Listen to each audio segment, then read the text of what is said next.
tenemos el cierre de esta serie que se ha llamado Hágase tu voluntad. Hoy es la parte número 6 y hoy es el cierre de esta serie que hemos tenido, así es que es el último episodio, llegamos al final y estamos muy contentos por este camino que hemos podido llevar. Debemos decir que cuando comenzamos, hace varios meses, marzo 2 exactamente, estábamos a 98 días al Pentecostés. Vamos a seguir en esa ruta, pero hoy ya hemos terminado oficialmente el primer cuadrante, que es la Cuaresma. ¿Se acuerda que explicamos lo que es Cuaresma y todo eso?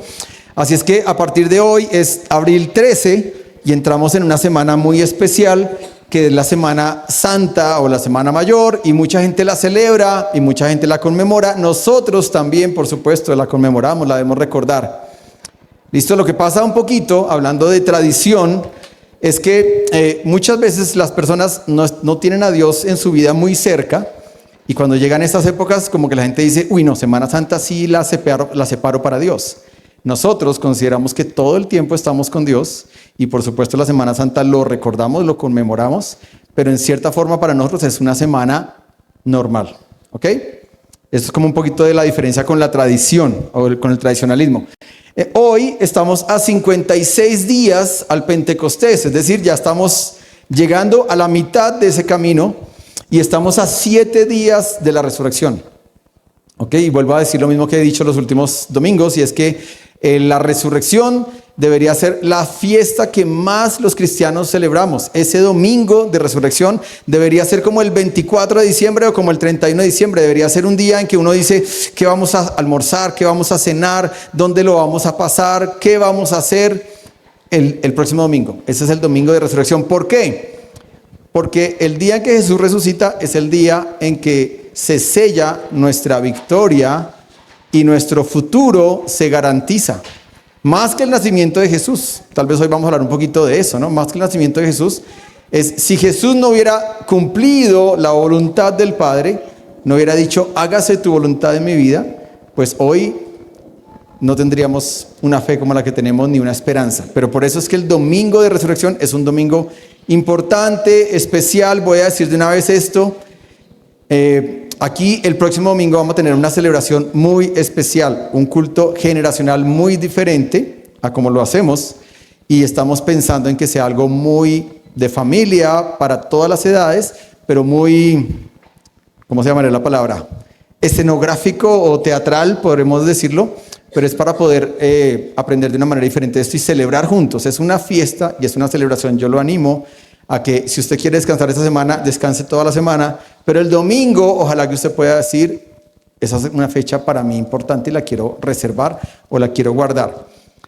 Muy bien, así es que hoy estamos en Domingo de Ramos y vamos a hacer un recuento un poquito del camino, porque hoy se acaba todo este camino, y es que cuando Jesús comenzó a ir hacia Jerusalén, descendió, es porque él dijo, ya es el tiempo, y salió, hizo toda esa ruta, que es lo que está ahí enlistado. Salió de Capernaum, donde estaba el mar de Galilea, donde Pedro caminó sobre el agua, y bajó, después pasó por Samaria, luego cruzó a Perea, llegó a Jericó, en Jericó pasó a Betania, en Betania, ¿se acuerdan lo que predicó Ignacio? De Lázaro. En Betania estaban 3 super amigos de Jesús, María, Marta y Lázaro, y en Betania sucede ese milagro, y después está Jerusalén. Y la última semana, que es lo que voy a hablar hoy, la última semana de Jesús estuvo en esa zona que está ahí marcada con rojito, que es entre Betania y Jerusalén.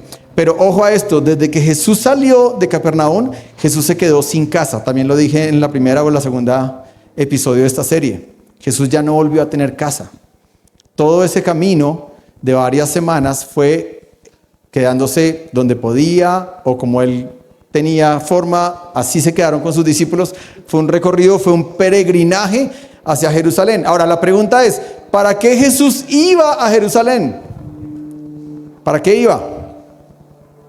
Para cumplir la voluntad de su Padre. Por eso esta serie, desde que comenzamos, se llamó Hágase tu voluntad. Y hoy el mensaje central es esa pregunta que cada uno nos deberíamos hacer al Señor. Señor, ¿estoy en el centro de tu voluntad?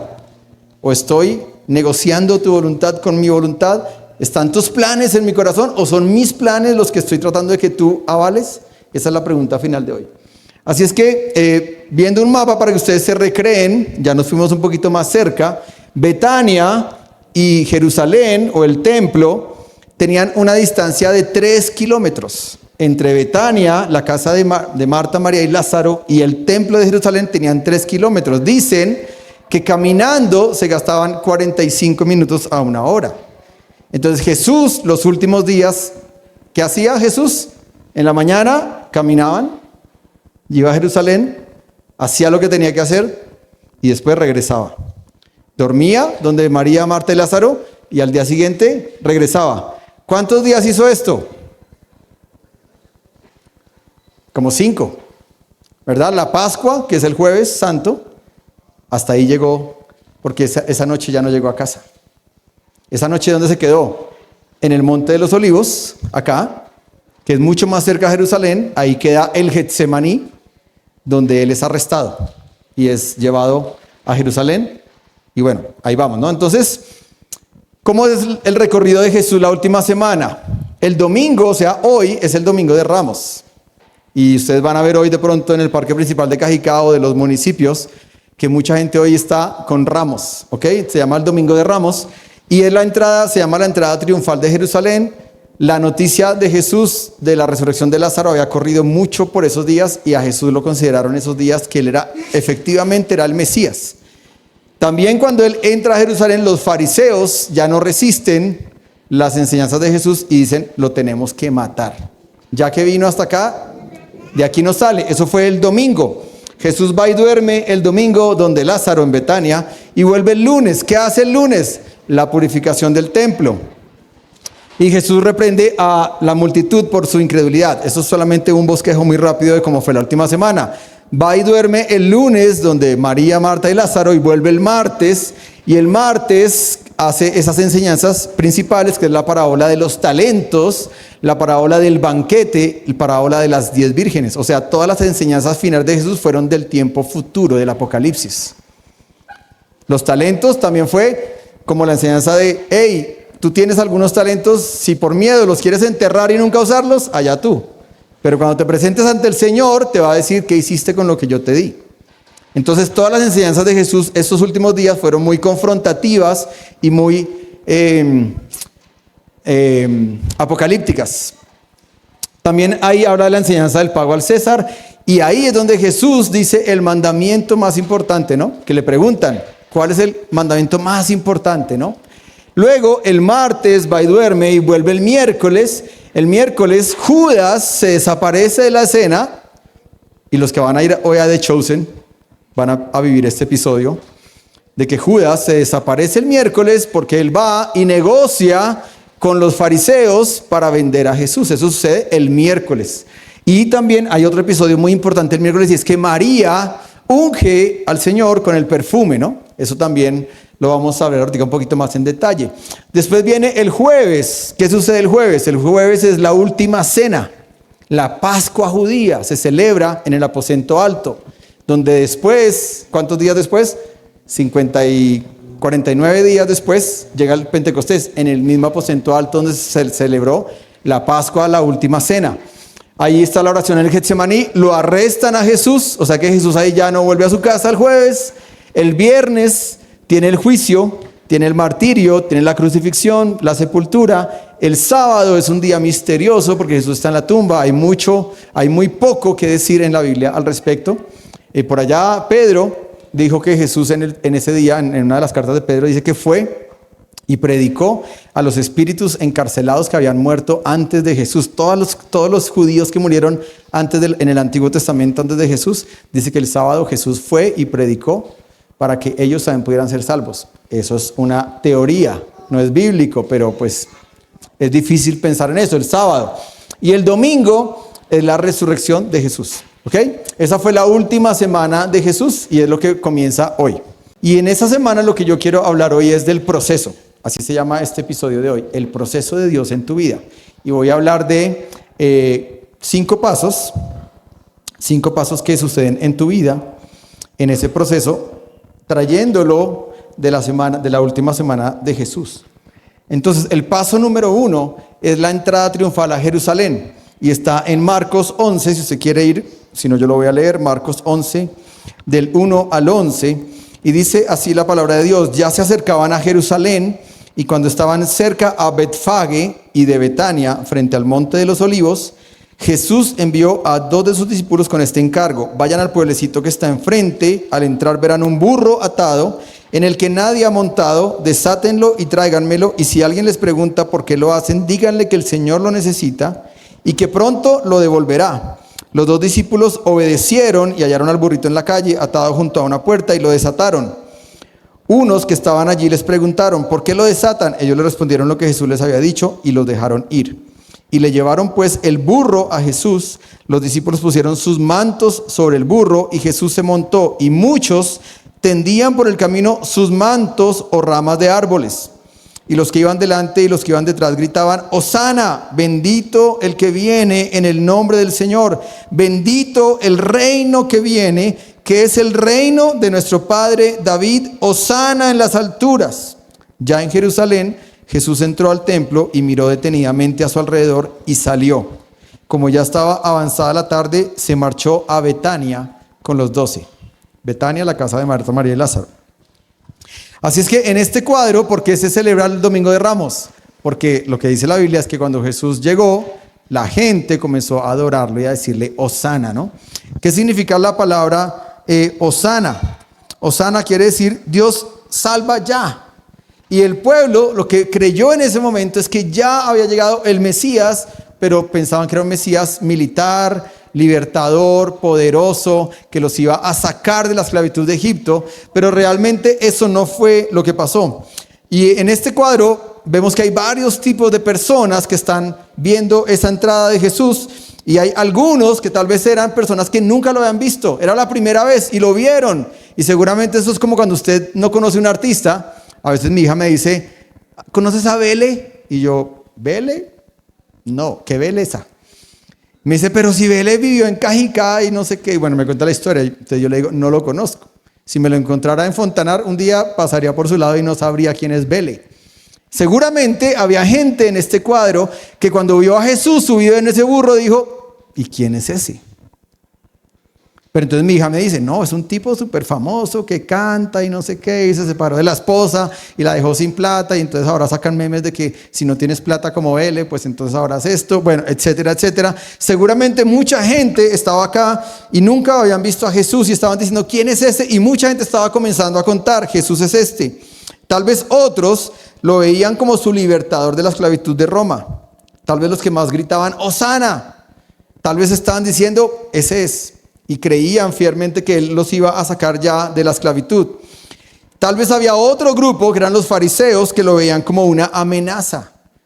Y lo estaban viendo con ojos de juicio, de crítica, de desconfianza, de decir: este hombre es un peligro y hay que darle de baja rápido. Y había otro grupo que eran sus discípulos, los que habían caminado con él los últimos 3 o 4 años. Es decir, siempre Dios o Jesús va a tener diferentes tipos de seguidores. En la iglesia vamos a encontrar diferentes tipos de seguidores.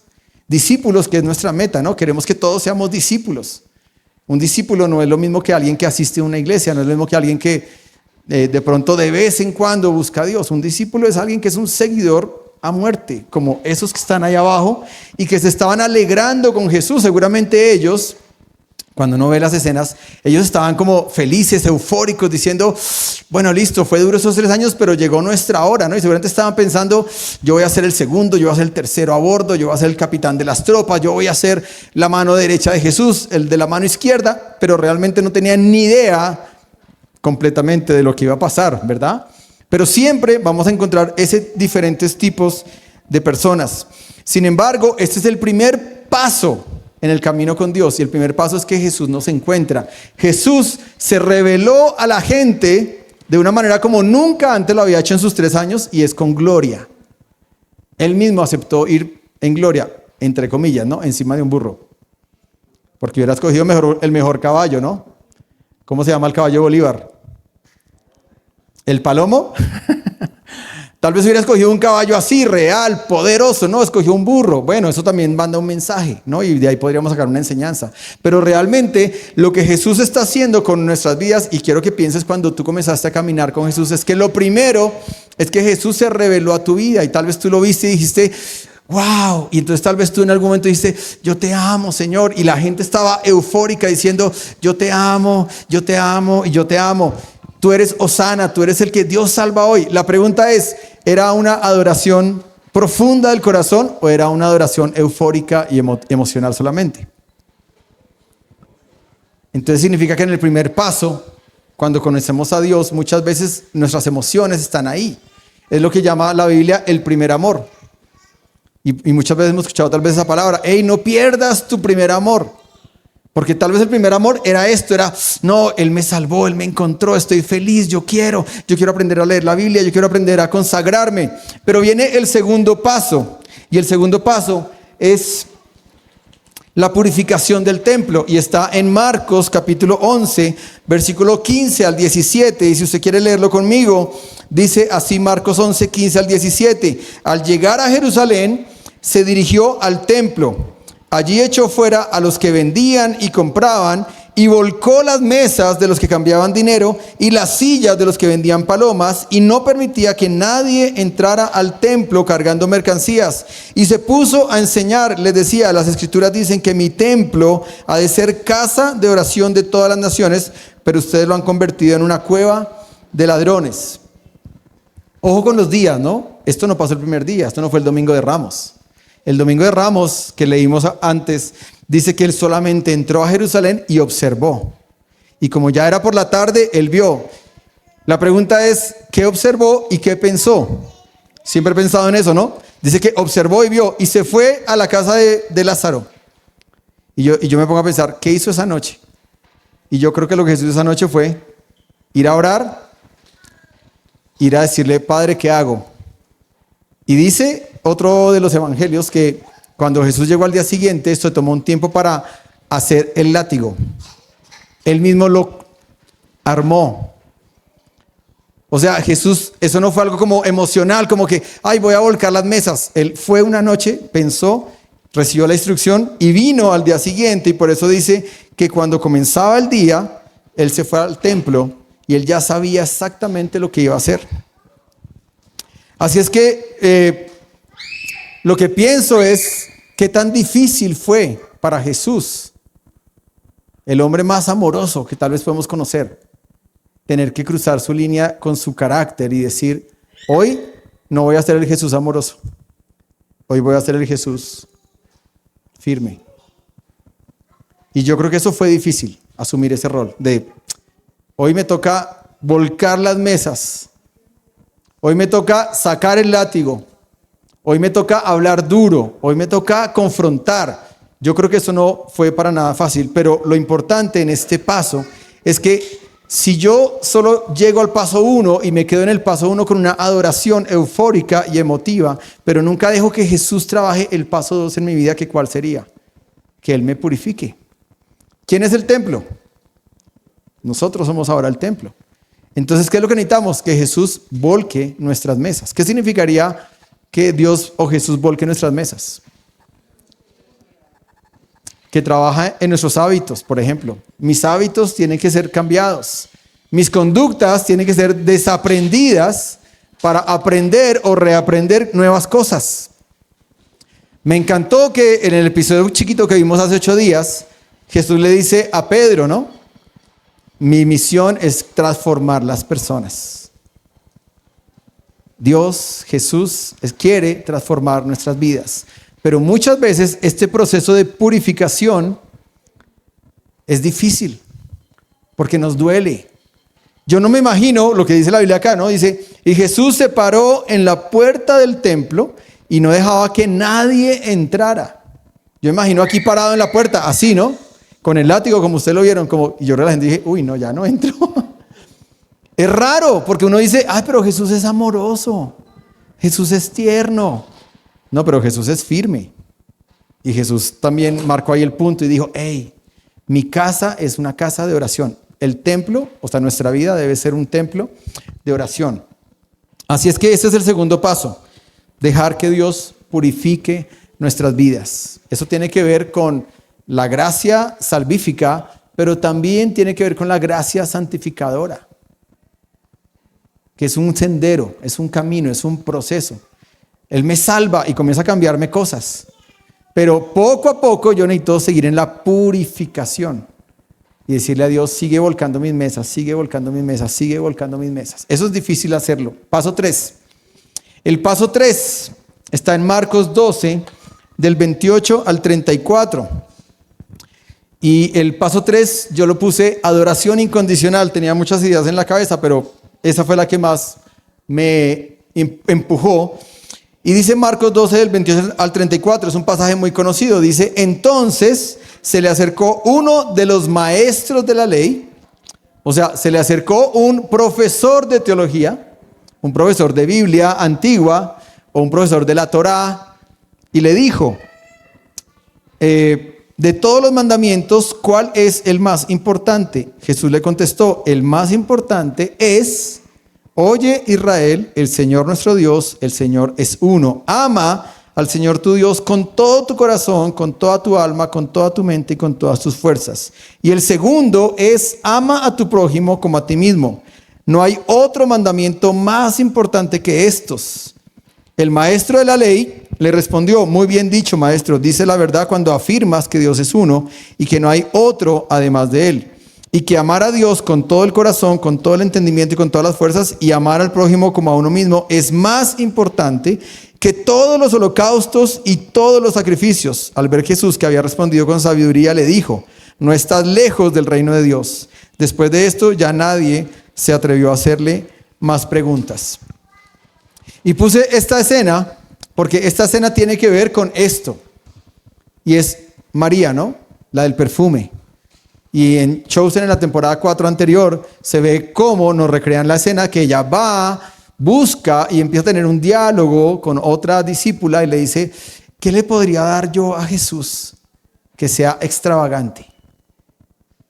¿Cómo podría yo pagar lo que Él ha hecho por mí? ¿Cómo podría yo compensar a mi Señor? Y ella dice, ya sé, voy a coger todos los ahorros de mi vida y los voy a meter o los voy a invertir en un perfume, que era un frasquito chiquito, y con eso voy a ir y voy a enjuagar o a preparar el cuerpo de Jesús. Eso es lo que ella hizo. ¿Qué tiene que ver eso con el mandamiento más importante? Voy a decir esto, a veces nos han enseñado que Dios debe ser la prioridad número 1 de nuestra vida. Quiero dejarle una nueva idea hoy. Dios no puede o no debe ser la prioridad número 1 de nuestra vida. Dios tiene que ser el centro de nuestra vida. Dios no puede estar en una lista de prioridades.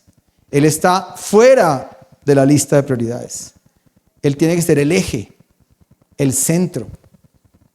¿Se entiende? Después no van a decir, uy, el pastor ya nos dijo que Dios ya no es la prioridad número 1. Por supuesto que sí, pero lo que le quiero decir es que a veces uno puede decir, bueno, sí Dios, pero de pronto Dios está en segundo, en tercero, pero pues ahí va el Señor creciendo en mi lista de prioridades. No, Dios tiene que ser el centro, el eje. Y lo que yo pienso es que lo que hizo María fue algo extravagante, fue algo de un amor práctico. La adoración incondicional tiene que ser un amor práctico. Voy a decir esa frase también que me ha acompañado por varios años. El amor teórico no existe. Por eso Hechos 29 se llama Hechos. Cuando mi esposa dijo esta palabra hace 8 años atrás, lo que pensamos o lo que yo le pregunté es, ¿y por qué Hechos? Y me dijo varias cosas. Una me dijo, es que hemos estado muchos años en una iglesia donde se habla muy bonito, pero se actúa poco. Y eso yo fue como, uy, ¿cómo así? Mi esposa tiene sus momentos, ¿no? Ella es calladita, pero cuando lanza esas frases, te deja sentado pensando como que, ¿cuántas horas pensaste esta frase? Y la verdad, lo que pienso es que ahí fue como que comenzó eso de Hechos a pensar, el amor teórico no existe. Yo puedo decirle a mi esposa, Oye, te amo con todo mi corazón. Hay que decirlo, ¿no? Pero la esposa, ¿qué quiere más? ¿Que se lo diga o que se lo demuestre? Que se lo demuestre. O cuando yo le digo a un hijo, hijo, te amo con todo el corazón. Y después el hijo viene, papá, ¿puedes jugar conmigo? Eche para allá que estoy ocupado. Entonces, venga, ¿si me ama o no me ama? O solamente me dice el cliché, te amo mucho. Por eso digo, a veces uno puede estar en una comunidad donde se dice todo el tiempo, te amo mucho, y se abrazan y se consienten. Pero para mí, el mejor amor es este amor. Es un amor de hechos. Imagínese una mujer coger todos los ahorros de su vida. Yo me pongo a pensar, coger todo lo que uno dice, esto es como mi seguridad final para mi vida. Ir para entregárselo al Señor. Eso para mí es adoración incondicional. Y esto no tiene nada que ver con la escena 1 que les mostré de los ramos. No tiene nada que ver. Pero esta es la adoración real. La primera es eufórica y es emotiva. Y es importante hacerlo. Dios nos dio emociones. Cuando venimos a cantar los domingos, pues yo lo invito a que usted cante con emociones, con euforia. Que usted levante sus brazos, que usted salte, que usted transpire. Eso es importante. Los salmistas, el salmista o muchos de los que escriben salmos hablan muchísimo de la actitud corporal al momento de adorar a Dios. Habla muchísimo. Pero esto es una adoración incondicional. Esa es la forma en que nosotros deberíamos vivir cada uno de nuestros días. Paso 4. Juan 13, del 1 al 16. Paso 4. Dice Juan 13, del 1 al 16. La fiesta de la Pascua se acercaba. Jesús sabía que había llegado la hora de dejar este mundo para reunirse con el Padre. Paro ahí. ¿Dónde fue esto? ¿Dónde fue el lavatorio de los pies? En el mismo lugar donde celebraron la Pascua el jueves. ¿Sí? Antes de llegar la hora de la cena, el diablo ya había hecho que Judas se decidiera a traicionar a Jesús. Jesús sabía que el Padre le había dado autoridad sobre todas las cosas y que él había venido de Dios y a Dios iba a regresar. Así que se levantó de la mesa, se quitó el manto, se ató una toalla a la cintura, luego echó agua en un recipiente y se puso a lavar los pies a sus discípulos y a secárselos con la toalla. Cuando llegó a Simón Pedro, le dijo, Señor, ¿vas a lavarme a mí los pies? Pedro le dijo, no, jamás dejaré que me lave los pies, le dijo Pedro a Jesús. Jesús le respondió, ahora no entiendes por qué lo hago, pero más tarde lo entenderás. Pedro le dijo, no, jamás dejaré que me lave los pies. Jesús le respondió, si no te los lavo, no serás uno de los míos. Simón Pedro le dijo, Señor, entonces no solo los pies, sino también las manos y la cabeza. Jesús le contestó, el que está recién bañado no necesita lavarse más que los pies, pues está completamente limpio. Y ustedes están limpios, aunque no todos. Jesús sabía quién lo iba a traicionar y por eso dijo que no todos estaban limpios. Después de lavar los pies, se puso el manto y otra vez se sentó. Entonces les preguntó, ¿entienden ustedes lo que les he hecho? Ustedes me llaman maestro y señor y dicen la verdad porque lo soy. Pues si yo, el Señor y el maestro, les he lavado los pies, también ustedes deben lavarse los pies unos a otros. Yo les he dado el ejemplo para que hagan lo mismo que yo he hecho con ustedes. Les aseguro que ningún sirviente es más que su amo y ningún mensajero es más que aquel que lo envió. Si entienden esto y lo hacen, serán dichosos. Los pies para los judíos es la parte más inmunda del cuerpo físico. Dicen que los judíos cuando hacen revueltas en las plazas, le hacen así a los del otro partido político. Porque ellos creen que lo que tiene contacto con la tierra es la planta de los pies. Y por eso cuando llegaban a las casas, el cargo más, ¿cómo decirlo? El más bajo, por así decirlo, era el que estaba lavando los pies de la arena, de las sandalias que llegaban. Siempre había alguien con ese rol. Pero seguramente cuando Jesús llegó, nadie les lavó los pies. Quiere decir que era una casa humilde, el aposento alto. Entonces Jesús dijo, bueno, si nadie lo hizo, venga, yo lo hago. Y dice que estaban, eso lo dice un experto en arqueología en Israel. Yo nunca he ido, pero me lo contaron. Y me dice que cuando ellos llegaron a ver esa escena en Israel, el profesor de la Universidad de Arqueología en Jerusalén les dijo que los judíos estaban sentados, los 12 estaban sentados así, y que cuando Pedro estaba acá y Jesús empieza a lavar los pies, Pedro se para y se va de últimas. Porque al que le hubiera tocado lavar los pies era al que estaba de primeras. O sea, el Pedrito era bien tremendo. Así como quien no quiere la cosa, se paró y se fue. Y yo creo que Jesús, tranquilo, lo vio, dijo, ok. Y Jesús empezó a lavar 1, 2, 3, 4, todos los 12, ¿no? Y por eso cuando llega Pedro, Pedro le dice, no, Señor, a mí no. ¿Se entiende la escena? Y Pedro le dice, a mí no, porque lo que Jesús le está enseñando es, Pedro, tú eras el que tenías que lavar los pies a todos. En Chosen, acuérdese que Mateo está bravo con Jesús en el fuego, también lo vimos hace 8 días, porque Mateo le dice a Jesús, pusiste a un líder que me maltrata. No te entiendo, le hace Mateo ese reclamo a Jesús, ¿no? Pusiste a un líder que me maltrata y lo llamaste la roca. Y acuérdate que el hermano de Pedro comenzó a molestar, ¿no? ¿Quieren hablar con la roca? Pase una solicitud y le vamos a ver si es posible que la roca lo atienda. O sea, Jesús ya le había puesto a Pedro el título de líder, y lo que Jesús estaba haciendo al lavar los pies así era decirle al líder, oye, el líder es el que tiene que hacer esto. Por eso Pedro dice, no, entonces lávame todo, ahí ya no hay nada que hacer. Pero este paso 4, amor práctico, también tiene que ver con liderazgo.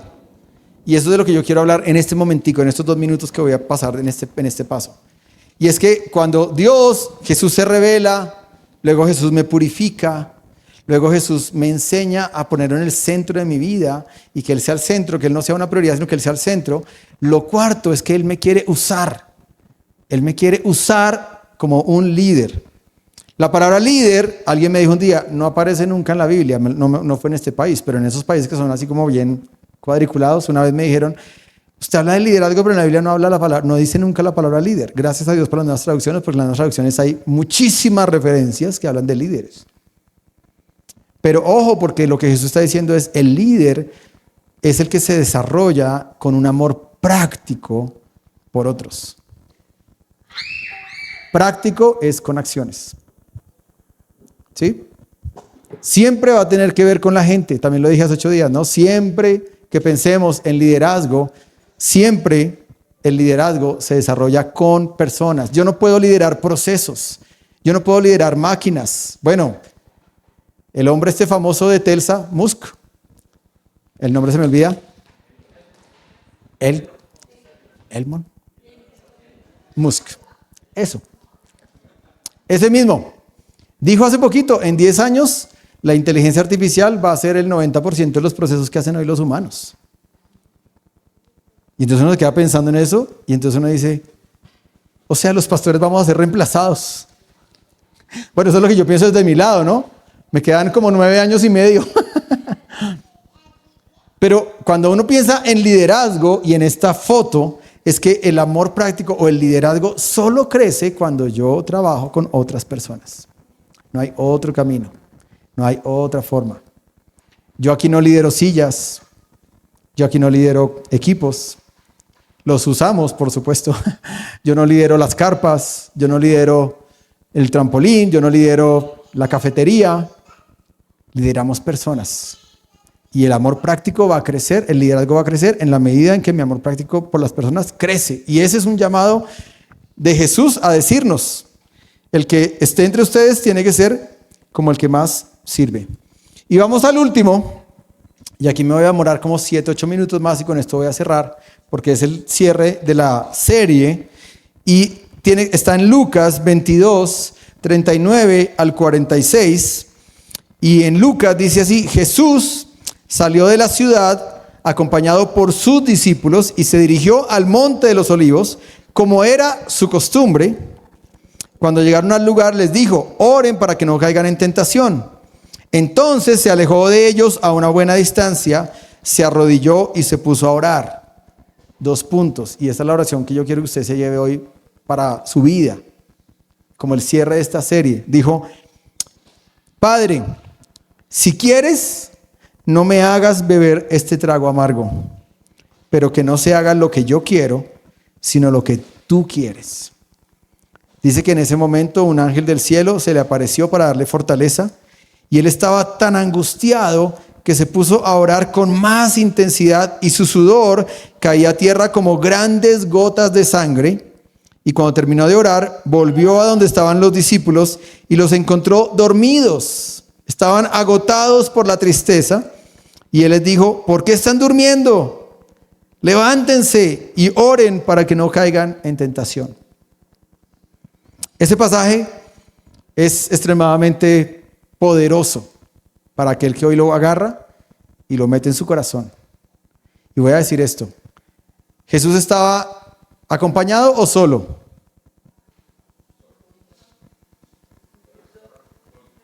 En el Getsemaní, en este momento en que dijo: este trago, estaba acompañado pero solo. ¿Sí? Cuando uno mira el pasaje, dice que sus discípulos, él les dijo, ¿no? Cuando llegaron al lugar, les dijo: oren. O sea, como quien dice: hey, vamos a orar. Pero ¿qué hicieron los muérganos? Se acostaron a dormir. Entonces Jesús quedó solo. Y ojo, porque después cuando dice acá, dice, estaba tan angustiado que se puso a orar con más intensidad, y su sudor caía a tierra como grandes gotas de sangre. Bueno, desafiemos ese pasaje. Si todos estaban dormidos, ¿quién se dio cuenta que habían gotas de sangre? No habían testigos. Se lo inventó Marcos, se lo inventó Lucas. El primer evangelio que se escribió fue Marcos. Dice que después Mateo, ya lo dije, ¿no? Y Lucas después también se copió de Marcos y de Mateo. Pero lo que yo quiero hablar de este pasaje es que cuando llegamos a este punto en que tenemos que hacer una voluntad que no es la nuestra, sino que es la de Dios, muchas veces vamos a estar solos. Podemos estar con la familia, podemos estar con los amigos, pero la decisión ¿de quién es? Mía. Vamos a estar solos. En este pasaje yo veo que Jesús no escondió su angustia por hacer la voluntad de Dios, se mostró humano. Yo creo que ya Dios le dijo: hey, te quedan 60, 59, 58. Y yo creo que Jesús en su humanidad dijo: no voy a ser capaz. Y por eso le dice: Padre, ¿podrías buscar otro método? Uno podría decir: tú que eres todopoderoso, que puedes hacer cualquier cosa, ¿puedes buscar otro método? Pero el Padre, ¿qué dijo? No hay otro camino. Entonces, lo que yo veo en este pasaje es que Jesús no escondió su angustia por hacer la voluntad de Dios, que era difícil. Muchas veces hacer la voluntad de Dios va a ser difícil. Nos va a costar. Vamos a decir: no, yo creo que eso es del diablo. No, yo creo que esos fueron los frijoles del almuerzo. Cuando Dios me llamó en Oklahoma, yo me acuerdo de ese día como si fuera hoy. Y yo estaba en un momento de vida súper relax, digámoslo así. Súper relax. Digamos, económicamente, en posición o en prestigio o en, no sé, llamarlo fama. Estaba en un momento tranquilo. Y cuando llega ese momento yo como que digo: no, eso no es Dios. Eso es los tacos en Oklahoma, que son muy buenos. En la frontera ahí Tex-Mex, que nos comimos con Alex al almuerzo. Y como a Alex le encanta el picante, pues eso fue el picante. Yo comencé a pensar y a luchar en mi mente: no, yo creo que eso no es Dios, yo creo que eso no es Dios. Y entonces comencé: no, ya, salgámonos de este momento, ¿no? Estoy aquí con Alex, estamos los dos solos viajando, yo tengo que estar pendiente de él, de su guitarra, de su micrófono, de su voz, de sus miradas, de cómo me comunica. Yo estoy aquí atrás. Pero en ese momento volvía y volvía y volvía. Y tanto volvió que ya yo comencé a sentirme así, angustiado, confrontado, y comencé a llorar. Y yo, ¿qué oso? Una iglesia americana allá en Oklahoma, todo así súper lindo. Y yo, bajen las luces de atrás, por favor, llorando ahí como un niño. Yo creo que Jesús estaba tan angustiado porque la voluntad que su Padre le estaba mostrando era tan difícil. Y a veces obedecer la voluntad de Dios nos va a poner en esa línea donde, no, hacer esto es muy difícil. Hacer esto yo no puedo, pero si es la voluntad de Dios, ¿qué hacemos? Sin embargo, Jesús hizo una rendición total de su ser, de su voluntad. Él no se dejó llevar por lo que sentía angustia, pero no se dejó llevar por sus sentimientos. Esa es otra lección que yo encuentro de este pasaje. Que muchas veces podemos dejarnos llevar de nuestras emociones, de nuestros sentimientos, de la euforia o de la rabia o de la tristeza y reaccionamos y después digo, uy no, yo me dejé llevar. Él sí le dijo a su padre, estoy angustiado. Y yo creo que el padre lo vio tanto que el padre dice que envió un ángel. ¿Cómo fue esa escena? No tengo ni idea. ¿A cómo se la contó Jesús a sus discípulos? No tengo ni idea. Tal vez Jesús, resucitado, pienso yo, se encontró con sus discípulos y les dijo, les voy a contar lo que pasó en Getsemaní. Porque esa noche yo no creo que tuvo tiempo de contarles esos detalles. Pero alguien lo escribió y alguien lo entendió.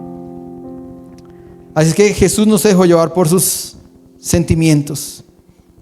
También en este pasaje yo veo que por nuestra humanidad vamos a tender a siempre buscar lo que sea más fácil, el camino más sencillo. Tengo un pastor que en mi adolescencia, cuando cometía muchos errores, se llama Henry Vergara. Una vez me dijo esta frase que nunca se me va a olvidar. Me dijo, siervito, así hablaba él, ¿no? Siervito. Cuando tengas que elegir entre dos caminos y no sepas cuál, escoge el camino que tenga más cruz. ¿Se entendió? Escoge el camino que tenga más cruz. Eso me lo dijo a mis 19. Y yo, ¿de verdad? El que tenga más cruz. Suena como masoquista, como... Pero no ha habido momentos en mi vida en que yo he tenido que decir, ¿qué es lo más cómodo? ¿Qué es lo más rentable? Y Dios ha dicho, el camino de más cruz. Dice acá, la fe verdadera, algo que yo escribí, no se basa en comodidad. La fe verdadera se basa en confianza. No es lo más cómodo. Dios te puede mandar a un vacío de algo en tu vida y no es lo más cómodo. Se trata de confianza. ¿Cómo vamos a saber? ¿Cómo voy a saber yo que confío en Dios? En la comodidad, nunca. Yo voy a saber mi nivel de fe el día que yo tenga que decir, no tengo ni idea qué voy a comer mañana o el otro mes si va a haber para pagar o no va a haber para pagar. Yo no estoy seguro de eso. De lo único que yo me puedo agarrar es de la promesa que Dios hizo para mi vida. Y yo me agarro de ese palo y digo, a lo que sea, ¿no? A lo que sea. Con mi esposa hace unos años tuvimos que mirarnos cara a cara y decirnos así, ¿no? Nuestros hijos estaban muy chiquitos. Santi creo que ni siquiera existía o tenía como 3 meses cuando empezamos el ministerio. Y tuvimos que decir, vamos a sacrificar lo que en algún momento pensamos de la universidad que queríamos para nuestros hijos, del colegio que queríamos para nuestros hijos, de la comodidad que queríamos. Y los dos nos miramos y dijimos, sí, vamos a sacrificar todo. ¿Qué va a pasar? No tengo ni idea. Pero nosotros llevamos 8 años en que yo no sé el presupuesto del otro mes.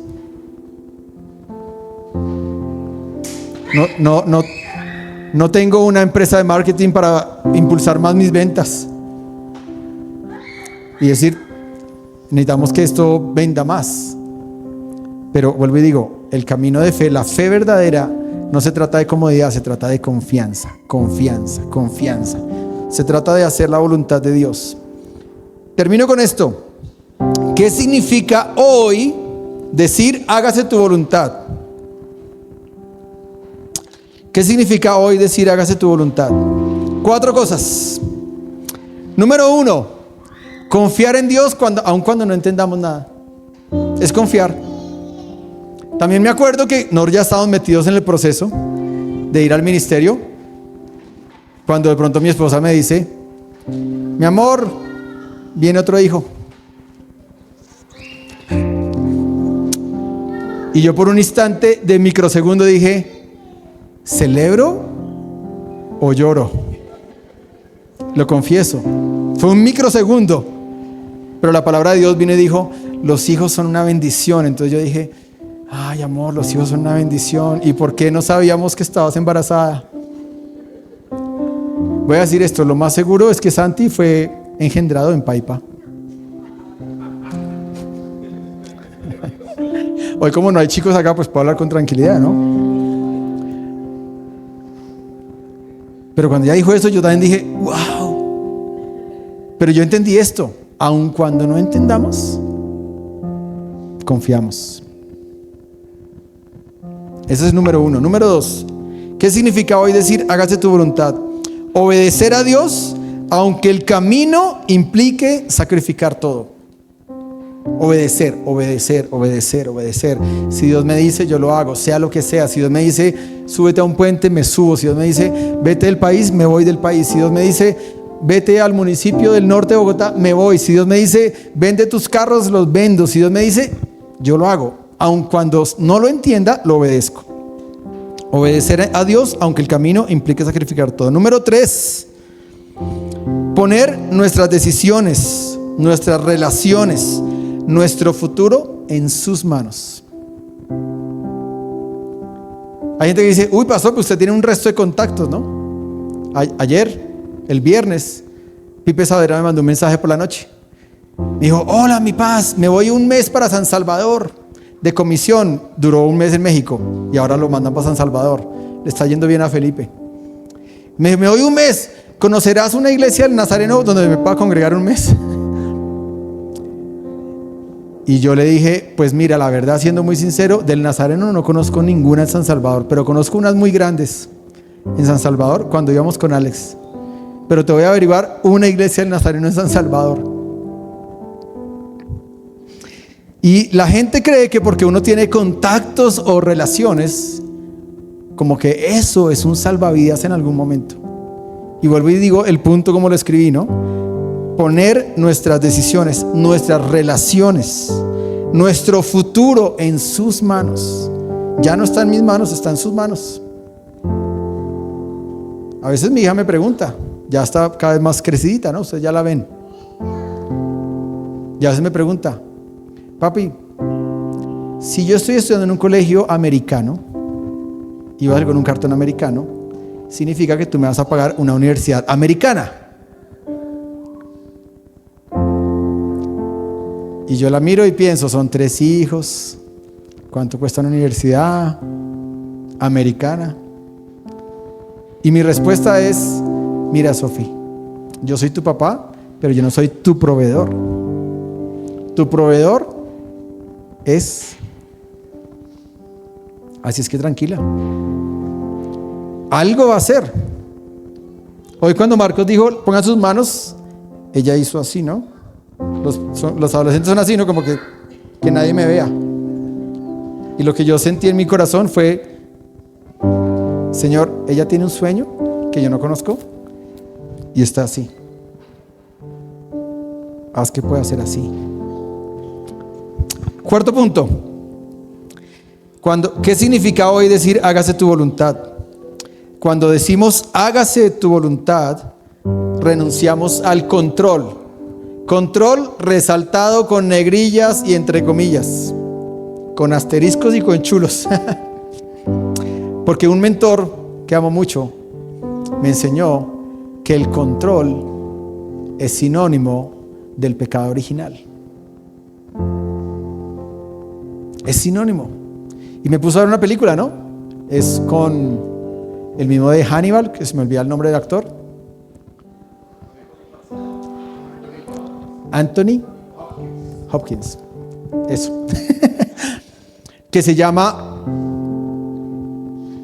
Ay, Bueno, es un tipo que vivió muchos años con simios, con gorilas. Instinto. Muy bien, gracias. Yo la compré en Apple TV, pero la vi en la pandemia porque fue el ejercicio que él me puso. Y él me dijo, mira esta película y mira el minuto tal que el tipo coge al investigador que está hablándole y lo pone en un momento difícil, casi lo mata, y le dice, te voy a dar 3 oportunidades para que escribas en esta hoja, antes de que yo te mate, qué es lo que estás sacrificando en este momento en tu vida, qué está pasando en tu mente. El tipo escribió una palabra y el tipo le dijo, esa no es, te quedan 2 intentos o te mueres. Y el investigador, segunda palabra, esa tampoco es. Ya el tipo lo iba a matar. Entonces el tipo muestra ahí, se queda pensando y escribe, control. Lo que el tipo estaba perdiendo en ese momento era el control de sí mismo. Su vida estaba en las manos del otro. Le dijo, en este momento, ¿de qué te sirve tu plata, tu fama, tus hijos, tu reconocimiento, tus carros, tus propiedades? ¿De qué te sirve en este momento? De nada. Lo que tú estás a punto de perder es el control. Entonces, hágase tu voluntad. Quiere decir que renunciamos al control y dejamos que Dios sea quien gobierne nuestro corazón. Como seres humanos nos encanta tener el control. Nos encanta. ¿Por qué? Porque creemos que nosotros podemos resolver solos. Sobre todo si hemos crecido luchándola. Levante la mano los que aquí se hicieron a pulso. Todos, muy bien, así me gusta, una iglesia guerrera, no de cristal. Aquí somos una iglesia guerrera. Si hay que salir y ensuciarte, nos ensuciamos. Si hay que echar pala para poner aquí esta cosa más bonita, lo hacemos. A mí me va a encantar siempre pensar que este lugar tan bonito que hoy vemos, muchos de los que estamos acá, casi todos, mínimo sembraron una Eugenia, mínimo. Pero tengo la escena de muchos echando pala, echando carretilla, ¿no? Yo me acuerdo de la foto de las mujeres con guantes así, los hombres con las Etherboard, con estas láminas que yo no sé cuánto pesan, como 70 kilos cada una, así. Pero ojo, que no se nos olvide esto. ¿Qué significa decir hágase tu voluntad? Renunciar al control y dejar que Dios sea quien gobierne. No sé en cuál área de tu vida tú estás en este momento en esa lucha. Porque uno puede decir, estoy luchando en mi área financiera en eso. Entonces, no, yo quiero resolver mis finanzas yo. Entonces, no, pues cojo 5 trabajos, cojo 8 trabajos. ¿Por qué? Porque lo quiero resolver yo. Y perdón que yo diga esto lo deberían decir los economos. Pero el principio de la libertad financiera empieza el día que usted empieza a diezmar. Ya, no digo más. ¿En qué otra área? En el área emocional. En el área emocional es porque usted de pronto tiene un tema y está diciendo, esto lo voy a resolver yo a mi forma. Y entonces Dios dice, ok, tus finanzas, tus emociones, el ministerio, tus hijos, tu trabajo. Entonces como que Dios dice, sigue controlando tu vida. Y podemos vivir así toda la vida. Pero ojo a lo que voy a decir, porque ahí nos vamos al final. ¿Cuál fue el resultado de Jesús de hacer la voluntad de Dios? ¿Cuál fue la historia de éxito? ¿Cuál fue el resultado de Jesús de haber hecho la voluntad de Dios? Nuestra salvación. O sea, le costó sangre, sudor, lágrimas, puñetazos en la cara, y no voy a decir más porque me va a tirar la obra de teatro del otro domingo. Le estoy pisando el libreto a varios. Pero el resultado de éxito es que si Jesús no hubiera obedecido y no hubiera dicho, hágase tu voluntad, no la mía, pues no tendríamos salvación. ¿Qué quiere decir eso? Hagamos una diferencia para nuestra vida. Cuando yo le digo a Dios, hágase tu voluntad, seguramente no es que se quitan todos los desiertos. No es como el mago de Aladino, ya listo. ¿Querías plata? Toma plata. No, así no va a pasar. Nos va a costar. Pero, ¿qué hay después? Victoria. ¿Qué hay después? Resurrección. ¿Qué hay después? Esperanza. ¿Qué hay después? Alegría, gozo, felicidad, prosperidad, bendición. Eso es lo que hay después. Qué lástima que a veces como humanos nos quedamos antes en la puertica de entrada por el miedo que todo esto nos genera y no dejamos que Dios nos lleve al siguiente lado. Puede ser que Dios te está llamando a un Getsemaní. Puede ser que Dios te está llevando a un Getsemaní, porque solamente ahí Él va a poder mostrar su voluntad, pero siempre Él te va a preguntar: ¿quieres hacer tu voluntad o quieres dejar que yo haga mi voluntad? Esa es la pregunta de Dios. Y para eso yo le voy a pedir que usted cierre sus ojos por un minuto. Ya vamos a terminar. Cierre sus ojos por un minuto, interiorice lo que Dios está hablando en su vida de manera particular. No piense en que este mensaje es para el vecino, para su esposa, para sus hijos. Piense en lo que Dios le está diciendo a usted, con nombre y apellido. Cierra ahí sus ojos un momento y deje que la meditación venga a su vida. Te damos gracias, Señor. Tú nos estás invitando. Ha sido un recorrido de varias semanas que nos has llevado para llegar a este punto, en un jardín tan hermoso como lo era el jardín del Getsemaní, para preguntarnos si vamos a dejar que tú hagas tu voluntad. Señor, ayúdanos a entender esa palabra, pero más que entenderla, ayúdanos a practicarla, a dejar que tú obres en nuestra vida.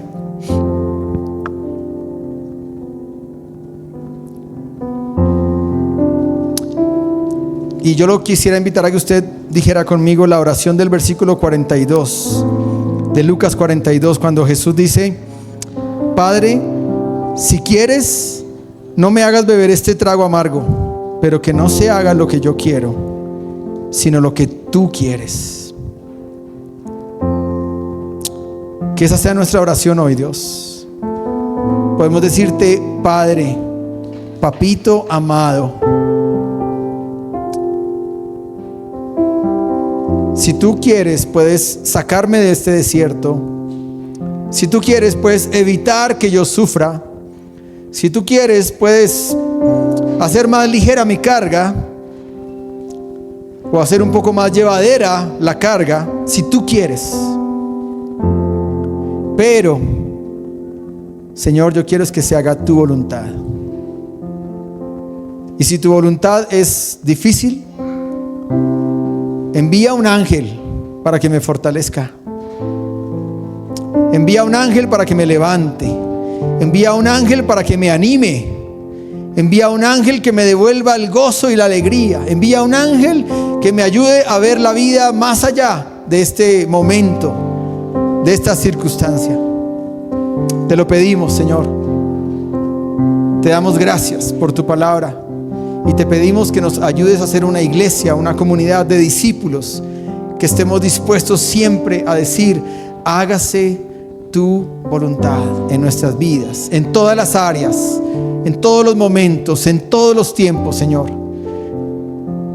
Echamos fuera de nuestra vida el pensamiento del control, del autocontrol, de la autosuficiencia, de que nosotros podemos solos, de que podemos coger atajos, porque tal vez tú no estás obrando, entonces tomamos un atajo.